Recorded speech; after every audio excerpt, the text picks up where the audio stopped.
यानंतर आमच्या प्रतिनिधींनी घेतलेल्या बातम्यांचा आढावा बघूया। सुरुवात होत आहे। केंद्रीय निवडणूक आयोग उद्या 3 वाजता पत्रकार परिषद घेऊन आचारसंहितेची घोषणा करणार आहे। या आचारसंहितेच्या घोषणेमध्ये केंद्रीय निवडणूक आयोग किती टप्प्यामध्ये देशामध्ये निवडणुका घेतं हे पाहणं महत्त्वाचं आहे। थोडक्यात जर पाहिलं तर उद्यापासून आचारसंहितेची घोषणा झाल्यानंतर मेच्या शेवटच्या आठवड्यापर्यंत लोकसभा निवडणुकांच्या निकाल अपेक्षित आहेत।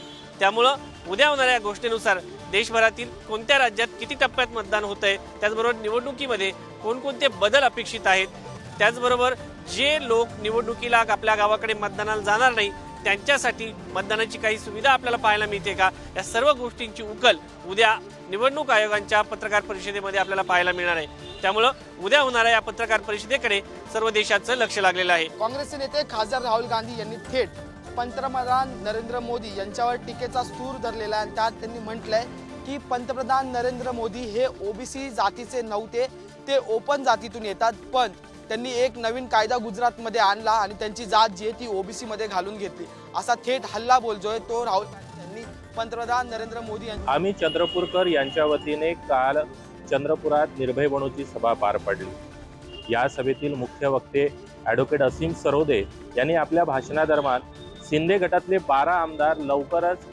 ठाकरे गटात सामील होणार असल्याचं वक्तव्य करून खळबळ उडवून दिली। त्याचबरोबर या आमदारांना आता एकनाथ शिंदेवरती विश्वास राहिलेला नसून एकनाथ शिंदे फक्त एका जिल्ह्यापुरते मर्यादित नेते राहिल्याचं वक्तव्य केलेलं आहे। या वक्तव्यानंतर शिवसेना शिंदे गटातली जे अंतर्गत धुसफूस आहे तर ते परत एकदा चव्हाट्यावर आल्याचं दिसत आहे। बारामती लोकसभा मतदारसंघात नरन विरुद्ध भाऊजे अशी लढत होणार का? राष्ट्रवादी काँग्रेस शरदचंद्र पवार पक्षाकडून खासदार सुप्रिया सुळे यांना उमेदवारी देण्यात आली आहे, तर दुसरीकडे अजितदादा गटाकडून उमेदवारी अजून जाहीर झाली नसली तरी सुनेत्रा पवार लढणार असल्याची चर्चा आहे। आज सुनेत्रा पवारांच्या प्रचाराला सुरुवात झाली आहे। अजित पवार यांचे पुत्र जय पवार यांनी शहरातील विविध भागात जाऊन सुनेत्रा पवार यांचे परिचय पत्रकाचे वाटप मतदारांना करत आहेत। या परिचय पत्रकामध्ये सुनेत्रा पवार यांनी केलेल्या पर्यावरण, आरोग्य, कला व क्रीडा, महिला सबलीकरण, शिक्षण, सामाजिक उपक्रम या संदर्भातील कार्याचा आढावा प्रकाशित करण्यात आला आहे। जय पवार यांनी सुनेत्रा पवार यांच्या प्रचाराला आज सुरुवात केलेली आहे। नाशिक लोकसभेच्या जागेवरून महायुतीमध्ये असलेला अंतर्गत वाद चव्हाट्यावर आलेला आहे। खरं म्हणजे खासदार श्रीकांत शिंदे यांनी नाशिकमध्ये कार्यकर्ता मेळाव्यामध्ये हेमंत गोडसे हेच महायुतीचे उमेदवार असतील, धनुष्यबाण हेच चिन्ह असेल अशा स्वरूपाची घोषणा केली होती आणि त्यानंतर भाजपकडनं याबाबत नाराजी व्यक्त करण्यात आली होती। नाशिकमधील आमदारांनी आपली असलेली ताकद आणि त्या सगळ्या पार्श्वभूमीवर ही जागा भाजपला मिळावी याची मागणी करत नाराजी व्यक्त केली होती आणि या सगळ्या पार्श्वभूमीवर मंत्री गिरीश महाजन यांच्याकडे गाऱ्हाणं देखील मांडलं, मात्र याची वाच्यता करू नये अशा स्वरूपाचा धीर वजा सल्ला गिरीश महाजन यांनी दिला। आणि या सगळ्या परिस्थितीवर आता राष्ट्रवादीच्या अजित पवार गटाच्या माध्यमातून देखील प्रतिक्रिया आलेली आहे। श्रीकांत शिंदे यांना याबाबतचा कुठलाही अधिकार नसून महायुतीबाबत जे नियम आहे ते पथ्य आहे ते पाळलं पाहिजे अशा स्वरूपाची प्रतिक्रिया छगन भुजबळ यांनी दिलेली आहे। त्यामुळे महायुतीमध्ये असलेला नाशिक लोकसभेच्या जागेचा मुद्दा पुन्हा एकदा या निमित्तानं चर्चेत आलाय आणि अंतर्गत वाद या निमित्तानं चव्हाट्यावर देखील आलाय। आशिया खंडातली कांद्याची सर्वात मोठी बाजारपेठ म्हणून ओळख असलेल्या नाशिक जिल्ह्यातल्या लासलगाव आणि मनमाड बाजार समित्यांमध्ये कांद्याच्या भावात पुन्हा एकदा घसरण झाल्याचं चित्र दिसून येतंय। गेल्या आठवड्याच्या तुलनेत प्रति क्विंटल कांदा कमीत कमी 400 रुपये तर जास्तीत जास्त कांदा 259 रुपये आणि सरासरी 325 रुपये इतकी घसरण झाल्याचं चित्र दिसून आलं होतं। गेल्या आठवड्यात याच लाल कांद्याला 1925 रुपये इतका प्रति क्विंटल भाव मिळाला होता, तर आज याच लाल कांद्याला 1600 रुपये प्रति क्विंटल इतका भाव मिळाला आहे। बाजार समित्यांमध्ये कांद्याच्या भावात होत असलेली घसरण पाहून कांदा उत्पादक शेतकरी आता हवालदिल झाला आहे। पनवेल शहरामध्ये बैलगाडा शर्यतीचे आयोजन करण्यात आले होते आणि या बैलगाडा शर्यतीमध्ये दगडफेक आणि गोळीबार झाल्याची घटना घडली होती। या प्रकरणी पनवेल शहर पोलीस ठाण्यात गुन्हा दाखल करण्यात आला होता आणि या सर्व घटनेमध्ये राहुल पाटील यांना अटक करण्यात आली आहे। तसेच त्यांच्यासह इतर जे 15 जण आहेत त्यांच्यावर गुन्हा दाखल करण्यात आलेला आहे। राहुल पाटील यांना पनवेल शहर पोलिसांनी ताब्यात घेतले असून त्यांना सध्या पनवेल मधील कोर्टात दाखल करण्यात आले आहे। तसेच पुढील कारवाई पनवेल शहर पोलीस ठाण्याच्या वतीने करण्यात करण्यात येत आहे. बॉलिवूडचे महानायक अमिताभ बच्चन हे खऱ्या अर्थानं आज सकाळी 6च्या दरम्यान कोकिलाबेन अंबानी हॉस्पिटलमध्ये दाखल झाले.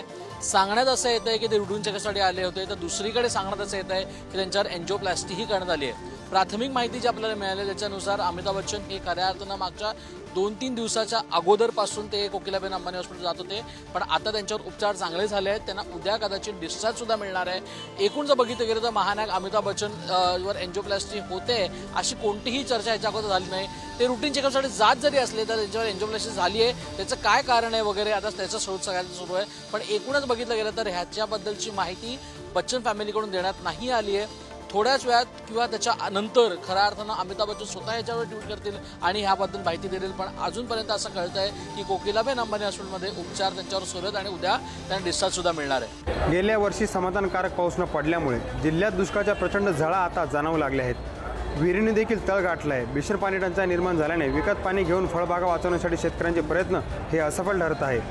याच गोष्टीला कंटाळून छत्रपती संभाजीनगर जिल्ह्यातील लाडसांगी परिसरातील एका शेतकऱ्याने शेतातील उभ्या डाळिंबाच्या बागेवर ट्रॅक्टर फिरवला आहे.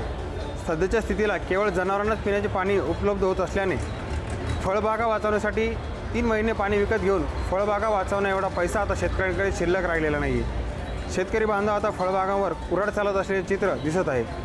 छत्रपती संभाजीनगर जिल्ह्यातील अनेक शेतकऱ्यांनी फळबागांची लागवड केली आहे, मात्र पुरेसा पाऊस न झाल्याने या फळबागा कशा वाचवाव्या हा मोठा प्रश्न आता शेतकऱ्यांसमोर उभा राहताना बघायला मिळत आहे. कोकणात मोठ्या प्रमाणात काजूचं उत्पादन घेतलं जातं, मात्र कोकणातील जे काजू आहे त्याला चांगला हमीभाव मिळत नाही. त्यामुळे बागायतदार असतात ते दरवर्षी अडचणीत सापडत असतात आणि यावर्षीपासून दर मिळावा यासाठी कोकणातील काजू बागायतदार आहेत त्यांनी आंदोलन सुरू केलेलं आहे. नुकतीच त्यांनी दीपक केसरकर यांची सुद्धा भेट घेतली आणि त्यांनी अशा पद्धतीची मागणी केली की काजूला प्रति किलो 200 रुपये हमीभाव मिळावा. मात्र दीपक केसरकर यांनी काजू बोर्डच्या माध्यमातून 130 ते 135 रुपयाने काजू घेतला जाईल असं आश्वासन दिलंय. मात्र यावर काजू बागायतदारांचं समाधान झालेलं नाही. त्यांचं म्हणणं आहे की 200 रुपये जर मिळाला दर तरच आपलं अर्थकारण आहे किंवा ज्यासाठी जो खर्च येतो तो भागू शकतो. त्यामुळे इथले शेतकरी आहेत, काजू बागायतदार आहेत, ते त्रस्त झालेले आहेत आणि हमीभाव मिळावा 200 रुपये अशा पद्धतीची मागणी करतायत आणि हा जर हमीभाव मिळाला नाही तर पुढच्या काळात आपण आंदोलन करू अशा पद्धतीचा इशारासुद्धा कोकणातील जे काजू बागायतदार आहेत त्यांनी दिलेला आहे. राज्यातील प्रमुख तीर्थक्षेत्रापैकी असणाऱ्या पंढरपूरच्या श्री विठ्ठल रुक्मिणी मंदिराला पुरातन स्वरूप देण्याचं काम सुरू झालेलं आहे. तब्बल 72 कोटीचे हे काम पुरातत्व विभागाच्या अतिरिक्त सुरू करण्यात आल्याने आजपासून 1.5 महिन्यापर्यंत विठुरायाचं चरणस्पर्श दर्शन बंद राहणार आहे. कालपासून या कामाला सुरुवात झाली असून आज सकाळपासून मंदिरातील चांदीचे काम, चांदीच्या दरवाजाला असलेले चांदी काढण्यात सुरुवात झालेली आहे. हे काम इन कॅमेरा सुरू आहे. मंदिर समितीने 25 सदस्याची समिती गठीत केलेली आहे. त्यामुळे आता विठ्ठल भक्तांना आपल्या लाडक्या विठुरायाचं चरणस्पर्श दर्शन घेण्यासाठी आता जवळपास 1.5 महिना वाट पाहावी लागणार आहे.